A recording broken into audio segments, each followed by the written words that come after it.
So here I am with Lachelle, and we're going to have a lovely conversation. And the point of this conversation is to see how far you've come in your recovery, but to help other people see what is possible. Because when we're stuck with chronic symptoms and chronic illness, often we don't know where to turn, which is a big one.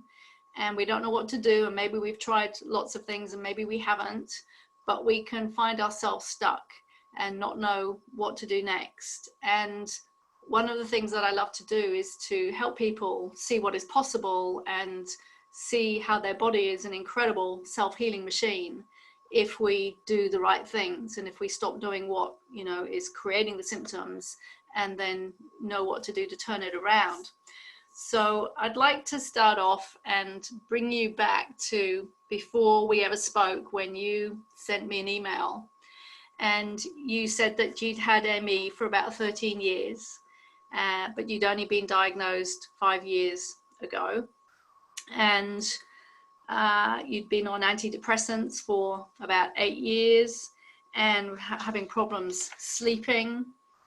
But if it's possible, because often when we get well, we actually forget a lot of our symptoms. If you cast your mind back to 3 months ago, before we ever met, how would you describe how your life was? Going back 3 months ago, I must have been in bed at least 3 times a week. I'd take a day off.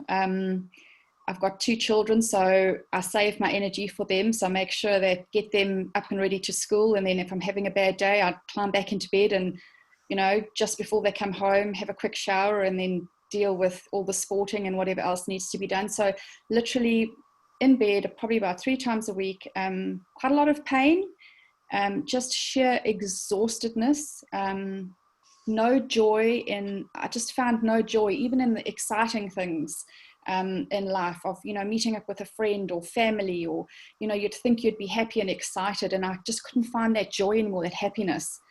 And yes, I think I was just miserable, and I just couldn't see where my next step was, because I'd sort of tried so much and trying to eat the right thing and trying to have the right vitamins and minerals and trying to, do everything that I could possibly do, but I just couldn't find my way to the next step.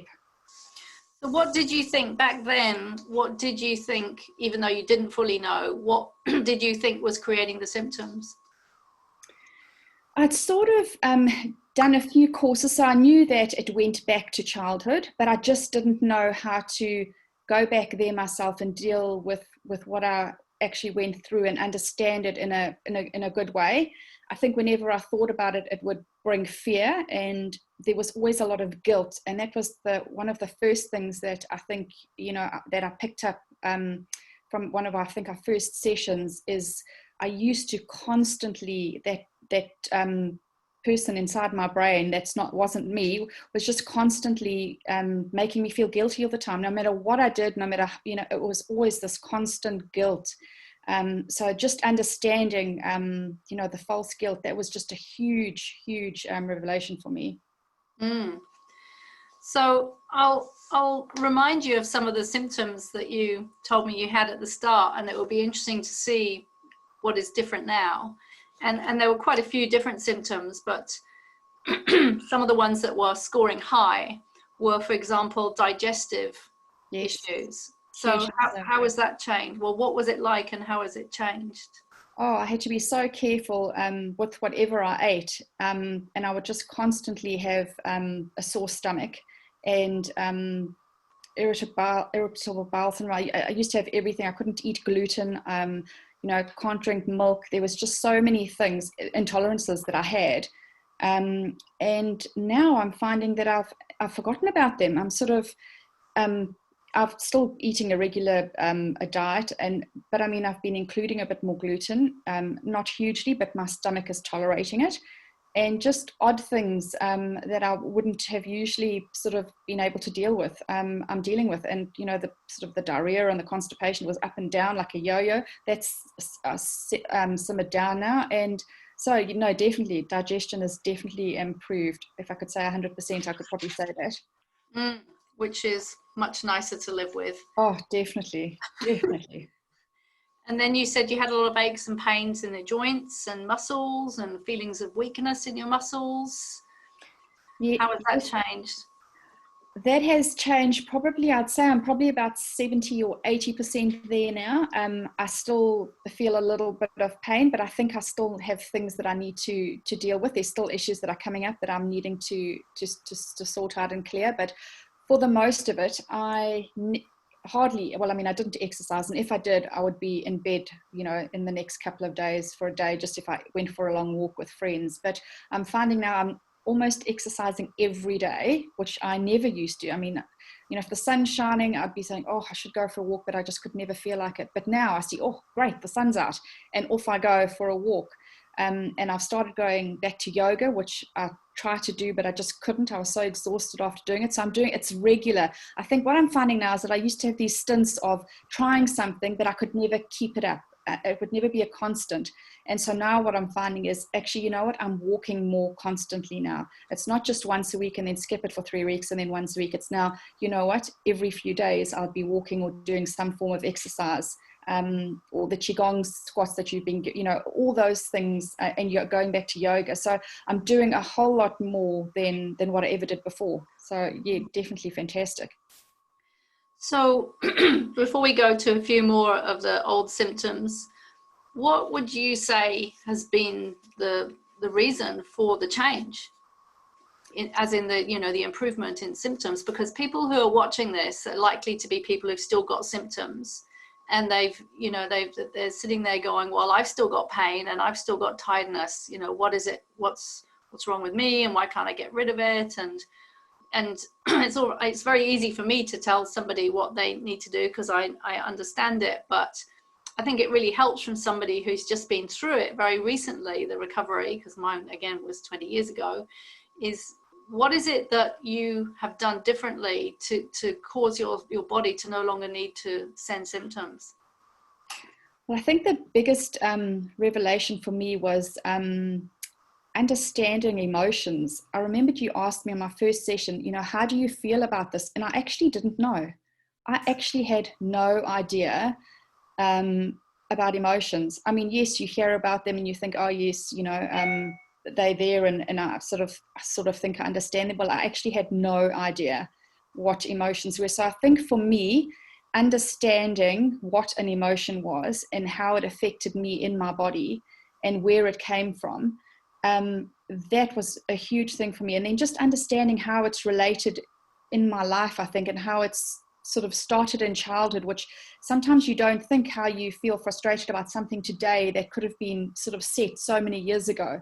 So I think just understanding the emotions, how they affected me, and then what to do with them, because you don't know what to do with them. So just that process, knowing what it is, understanding it, and then knowing what to do with them, because I think half the time you do feel frustrated or angry, but what do you do with that frustration and anger, which I never knew. So just understanding that.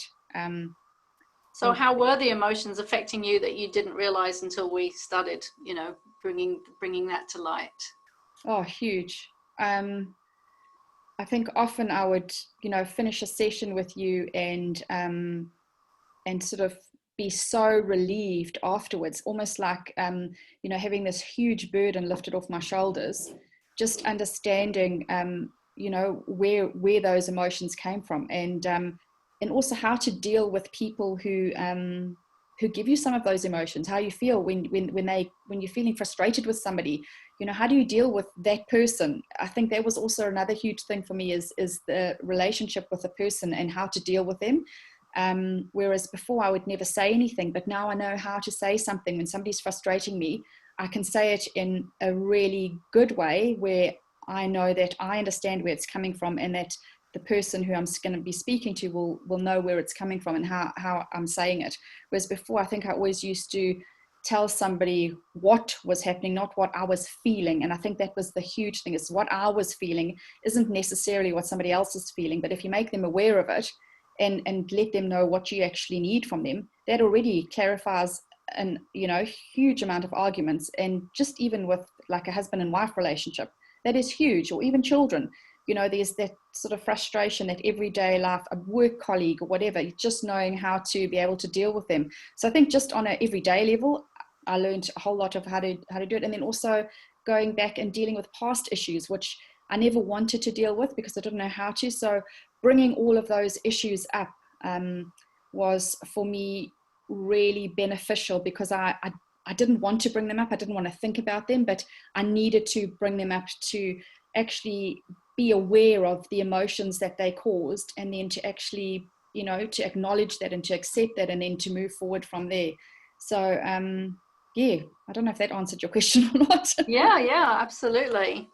And also, what would you say about this newfound ability to put yourself first and to give yourself permission for whatever?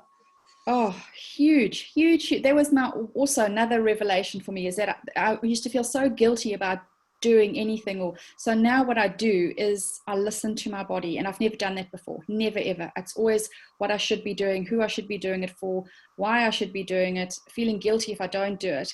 And then just getting so stressed and anxious about it all that you actually wind yourself up, and that's why there's no joy. But now what I've been doing is listening to my body and doing those things that I should be doing, when I should be doing them, and how I should be doing them. And that makes the hugest difference. Just the self-care and the self-love and the respect that I now give myself, which I never used to. And just understanding myself a whole lot more, like waking up in the morning and saying, okay, how am I going to respect and nurture and love myself today? Which I never used to do. It was always, okay, what do I have to do for the kids? What do I do for the husband? What do I got to do for this person? And it's now first thing as I wake up, it's what do I need to do for me today to help my day? And as soon as I do that, my whole day goes beautifully. If I forget about it, I do bump my head a few times thinking, oh gosh, I forgot to, what am I meant to be doing for me today?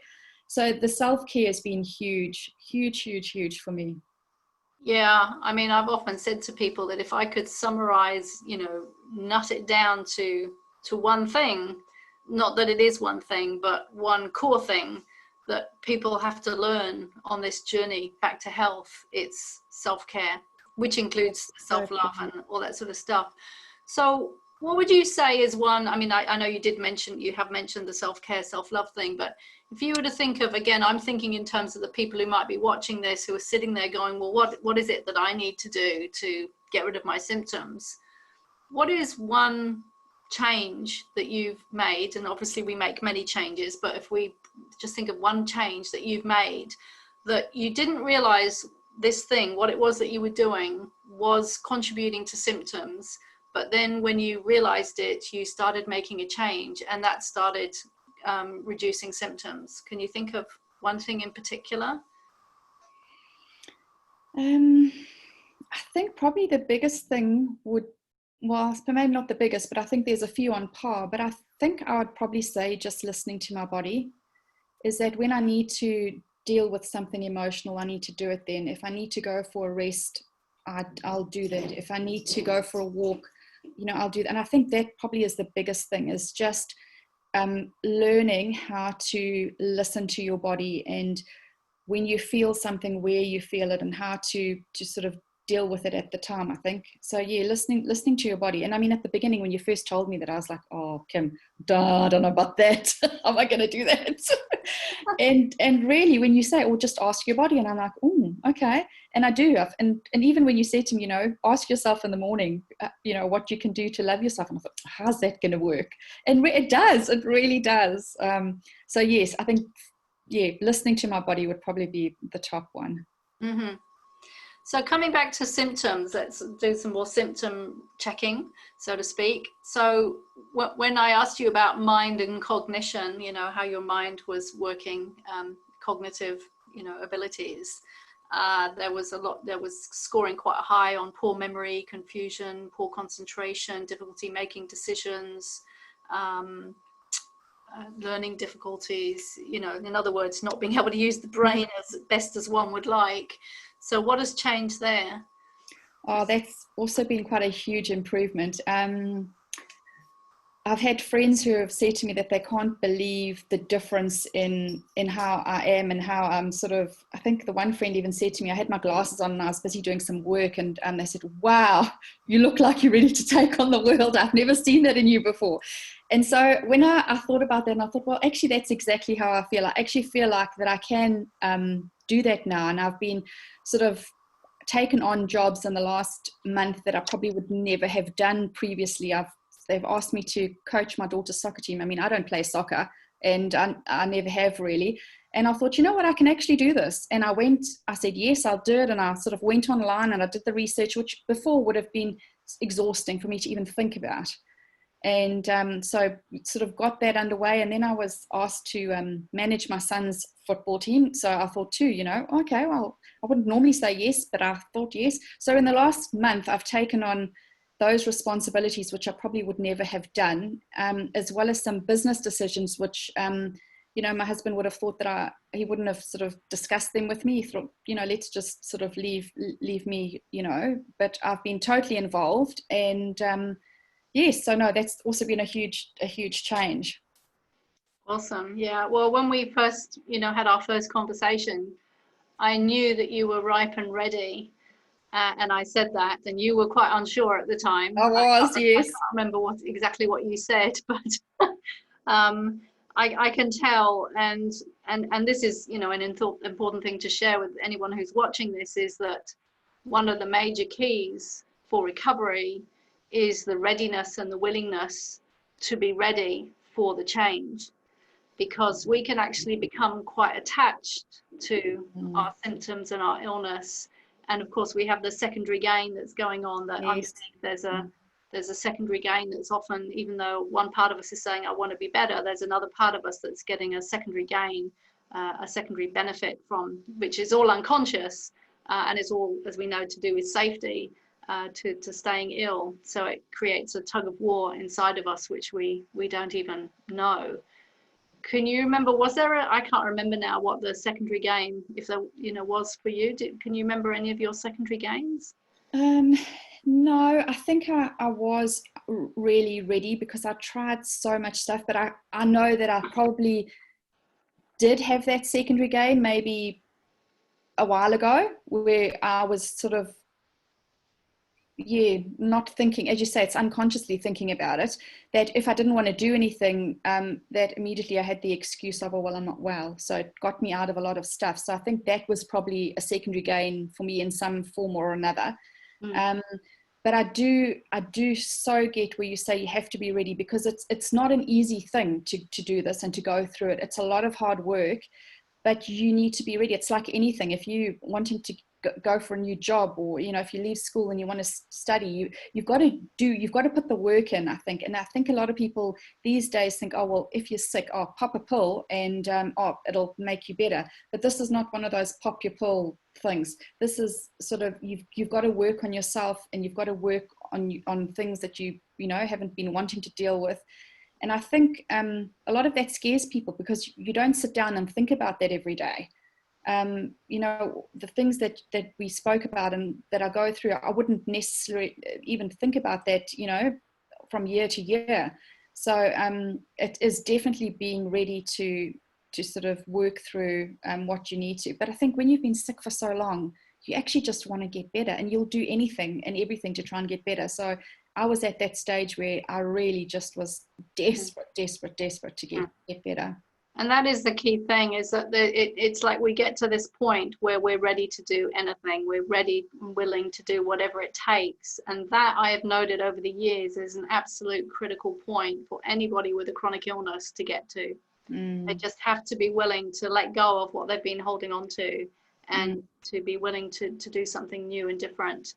And that is the whole point of having a coach, because it's impossible to do that by ourselves, because A, we don't know what to do, and B, as you say, there's a lot of fear, which is a lot of paper tiger fear, right? It's fear, but actually not that real, as we discover. Not to negate, what we're feeling, but a lot of fear is what I call paper tiger fear. So that's why we need somebody who's walked that path before, who knows exactly where to go. And I always give the analogy of walking up Mount Everest. if most people are at the bottom of Mount Everest looking up at the top and they've never walked up there before, they don't know what equipment to take, they don't have a guide. I mean, one doesn't have a hope in hell really in getting to the top of Mount Everest. And I haven't been up Mount Everest, but I have been trekking in Nepal. And I remember, arriving there, and the Sherpas, just said, okay, well, this is what you need to take, and we've got all these people carrying your bags, and you don't have to worry about anything. We'll put your tents up, we'll cook your food, we'll guide you every day, and all you have to do is walk along and enjoy the scenery, which is exactly what we did. But there is absolutely no way I would have been able to walk a kilometer without a guide. I wouldn't have had a clue where to go. And it's a really apt analogy for this type of coaching. And I think one of the things that can catch people out, if you like, is thinking that they can do it themselves. And eventually we may be able to, but it's a very long process. And that was the process that I went through, which took about, overall, if I look at when I was first diagnosed with clinical depression, it was about a 25-year journey. And it was just trial and error, trial and error, trial and error, trying this, trying this, trying this. And eventually, one will get there as long as one persists. If you give up, it's never going to happen. But what I love about what I do now is giving people the ability to shortcut it because they have the guide. And that's why, as you've discovered, 3 months is a good time period, which is nothing in the bigger scheme of things. No, you're true. Yeah. To make, significant change.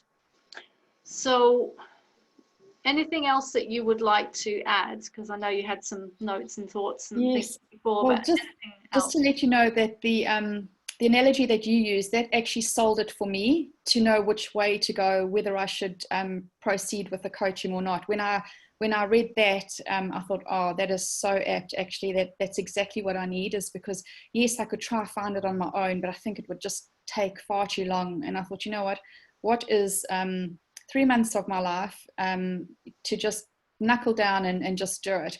So that was the perfect analogy, and that's what sort of sold it for me. So just a few things that I thought that I would mention that that people have said. So my daughter actually said to me probably about a month ago, she said, oh, Mummy, I just can't believe how happy you are now all the time. And I thought, my gosh, I must have been such a grump. I never knew that. I never realized I was so grumpy. So just when you hear that from your child, my heart sort of melted, and I thought, you know what, I'm not just doing this for me, but I'm doing it, my family is benefiting as well. And then my husband has said on so many occasions, he says, wow, I can't believe I've got you back. And he's become quite emotional about it. He said, oh, it's just so good to have you back. And he's so excited. And so just from that point of view, I think Kim, my family will thank you, more than what I do, just for getting me back to sort of where I was. And I think I'm even better than where I was before.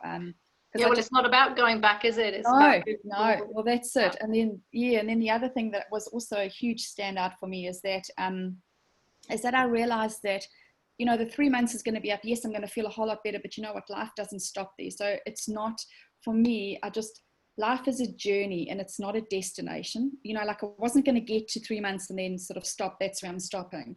So I've just really learned that, it's a journey, and I actually have to enjoy everything. I felt like I've missed out for so long now, that I'm happy now. Like I do the simplest things, and I've got this joy inside of me, which I haven't felt for a long time. But I do know that there are going to be bumps on the road, and I do know, and I've got to be realistic and know that, I've got to sort of, as and when things come up, I need to deal with them. Because I don't think I'm finished. I don't think life, says you're finished, you're there, you're done. So I do realize, and I am realistic, that there are going to be bumps in the road, but I know how to deal with them. I've got the tools now.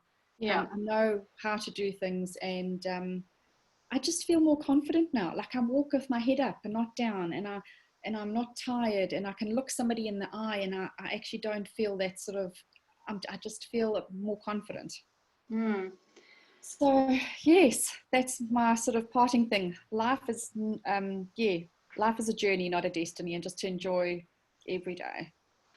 Yeah, and I remember when I was on my journey, I mean, we're all still on the journey, but when I was going through my trying to find the answers for chronic fatigue journey, and I was in America because I sold my house, you know, in a last, I mean, I literally got to the point where I thought if I don't do this trip now, I might never be well enough to do it. And even though I was sick, I decided to do it. It was pretty crazy, you know, thing, but I feel like looking back now, it was something I was meant to do. But on that trip, I was trying lots of different therapies still, looking for answers. And I stayed with this lovely couple in Colorado and was doing a Panchakarma retreat, which is an Ayurvedic cleansing retreat, very intense. And we had this personal session one day, and I don't know what made him say it, but he said, the learning never stops. And I remember being quite shocked at the time, because I had in my little mind, in my imagination, oh, I'm going to get to this place where I'm perfect and I'll never have any more problems ever. And I think that's actually quite a common imagination or expectation for a lot of people, is thinking that life is going to somehow at some point sort itself out so that we no longer have any problems. And actually that's not the case. But what does happen is we're more able to deal with the problems, and we have more tools under our belt to deal with those problems. And that's one of the things that I love about the work that I do, is that I don't fix you, I don't heal you, I show you how to heal yourself or anyone. And that to me is exciting, because it's a completely new paradigm compared to, you know, the conventional system of what healing is about. As you said earlier, like most people, you know, or a lot of people expect, because we've been conditioned, there's no judgment, but you know, I was like this 30 years ago myself. I mean, I never questioned why I got ill, why I had symptoms. I thought they were random. I thought they were just part and parcel of life, and nobody ever told me otherwise. I thought that the only solution was to go to a doctor. I didn't know any other type of health practitioner whatsoever, you know, 35 years ago. And then slowly I started to see things differently, and this is a big part of it. It's like taking off the blinkers and seeing what we didn't see before, even though it was right in front of our face. But what is so different is that nobody is fixing you. No, you know, you're not taking some pill or some supplement that you then have to rely on for the rest of your life, because otherwise you don't feel that you're going to be okay. And that's like a psychological thing and a physical thing as well, which also, as we know, medication unfortunately can have a lot of side effects, but it never gets to the root cause of the problem. But I love giving people the tools to sort it themselves, because that is empowerment. Definitely. That is empowerment.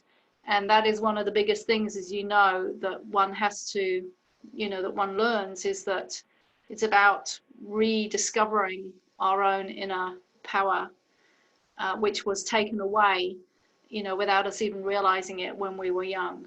And, you know, from everyone that I've worked with over the years with these chronic pain and fatigue conditions, you know, one of the common denominators is, you know, trauma in childhood, disempowerment, you know, that sort of thing going on. And so, and then unconsciously that leads us to have, you know, negative thoughts and beliefs about ourselves, and then to not be able to take care of ourselves as well as we need to. Yeah, so that's why one of my taglines is self-care, a revolution in healthcare. This is the new paradigm, and you know, maybe in, I don't know, 50, 100 years it will be much more common, but right now it's not that common. That's so true. And I think coming from doing this with you, because you've walked this journey, you've walked the path, I think that for me was also, you understood how I felt, you understood where I was and what I was going through, and then you sort of led me through it. So I think it makes quite a difference, the coach being somebody who's been through it and sort of, you know, been there, done that, and got the t-shirt, and now is sort of if I could say that, whereas, you know, some people don't really understand when they sort of try to sort of give you advice. If you haven't been in that place, it's quite hard to try and explain to somebody how they should be, or, you know, what. Well, it's impossible, actually, never mind quite hard. I mean, that was one of the reasons why I took so long to get well, was because I was going to a lot of wonderful natural therapists, but they hadn't experienced chronic fatigue and clinical depression and everything that I was going through. I mean, even at some point, I think I look back now and I know that I had elements of fibromyalgia as well, but they didn't have a personal experience of it, and therefore they didn't know what the solutions were. And yeah, I always say, if you haven't eaten a banana, you don't know what a banana tastes like, you know. That's so true. So true. Yeah. So any last one parting thought, one thing, what would you say to somebody who has got symptoms, like, you know, and they've tried a million things and they're not getting results? What one piece of advice would you give them? To definitely contact you and to work through the program. Yeah. No, definitely, because I think they need to be able to heal. I think everybody wants to be healthy and happy and healed. And I think you do need help. I know I was at a place where I'd tried everything, and I think you just need somebody to hold your hand, to say, look, I've been there, I've done that, this is the path you need to take. So I really do believe that that they would need help to move forward.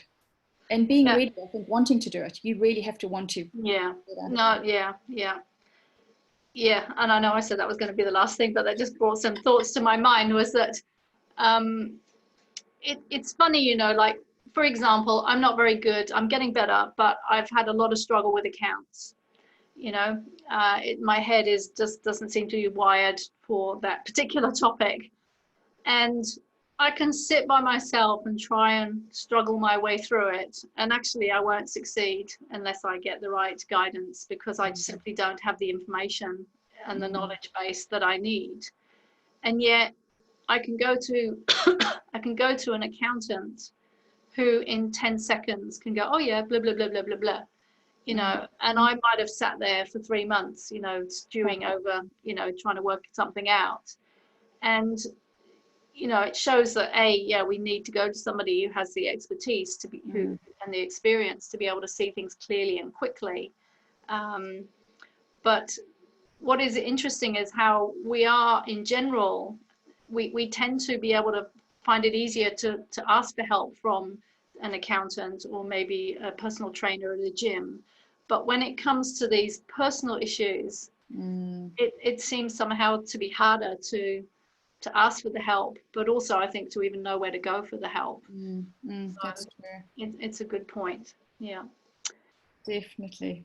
Yeah, and as far as the readiness, I can totally relate. You know, the moment that things changed for me was the moment that I decided I was going to do whatever it took to get better, because I just was absolutely sick and tired of, you know, and I thought, I cannot live the rest of my life like this. You know, I was at home, exhausted, being sent home by the doctor. You have chronic fatigue, there's nothing we can do, go home and rest, which of course we know isn't the solution. And I just got to this moment of like, I refuse to live the rest of my life like this. I can't. There's no point in living. No. And that turning point, decision, and then I started to find my way to the next step. Yeah. So true. So I'd say just be kind to yourself and listen to your body. So thank you so much for taking the time to do this and to help and inspire other people. Yeah. Thank you. And thank you, Kim, for all you've done. I can't thank you enough for the new me that you brought through. Thank you. Oh, it's really, truly, honestly been a pleasure. Yeah, it's fantastic. Yeah. Thank you. Thank you. All right.